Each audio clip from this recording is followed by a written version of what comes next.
It is December 18th, and welcome to Mike Ferry TV. We're glad you're back. I asked our producer recently about how many people have we had watch this show in 2017.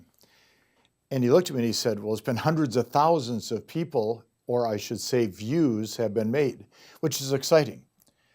And the reason I say that is we don't want you to ever allow yourself to get out of the habit of learning what you have to learn so you can be more successful, and we're on the verge of a new chance for learning and earning 2018. Over the last couple of weeks, I've had the good fortune of doing 3 different coaching calls that I had to do for the company, for the client, and for one of our coaches. And my coaching calls were designed around how do we help this agent who is already doing a good job like so many of you do better in 2018. And I discovered 2 things in talking to these 3 people, and I want to share them with you today as we sit and look at finishing strong, which we have to do, and as importantly, getting a clear picture of what you're going to do in 2018. So 2 words came up nonstop during this short time that I did these 2 calls. The first was the word distractions. I was fascinated by that because these 3 agents are very dedicated, very disciplined, very structured, and they all 3 admitted the biggest challenge they have in real estate is the distractions that take place when they arrive at the office to the time they leave and go home. And the distractions were so varied and so different.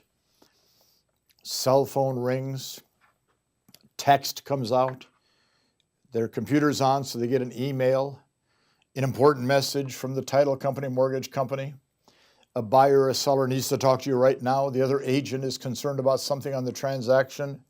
Home inspector has a report for some repairs. I said, these aren't distractions. These are normal parts of our business. The distractions only take place when we don't block our time into segments so we can stay within that block or time segment for a given period of time to accomplish that task. Do you have 30 minutes a day blocked every day for your obvious lead follow-up? Do you have 1 or 2 segments blocked for administration, early in the morning, late in the afternoon? Make sure your files are processing. Do you have an hour or 2 blocked for your prospecting lead generation? So I said, what are the distractions you have? They said, well, somebody walks by the office and waves, I wave back. I have to go to the bathroom, and then I walk out of my office and I run into my assistant or the sales manager for the office, and we get caught up in the Christmas holiday spirit, and there's things going on, and it's Christmas, and I got kids, and I got a spouse, and there's parties and functions. I said, wait a minute.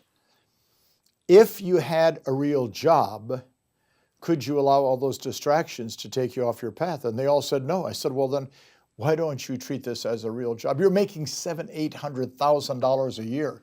You've got a real job. Treat it with respect.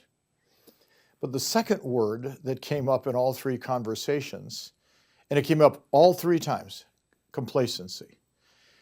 One of the people was making $250,000, one was making $720,000, one was making $1.1 million. All 3 of them said, I'm dealing with complacency, meaning I'm earning way outside of what I ever dreamed or thought I could earn. Pretty common, isn't it? Complacency, the disease of the human spirit, is where we quit trying, quit growing, quit learning. We're comfortable. The status quo is there. We are fine the way we are. I don't want to rock the boat. I don't want to cause any concern.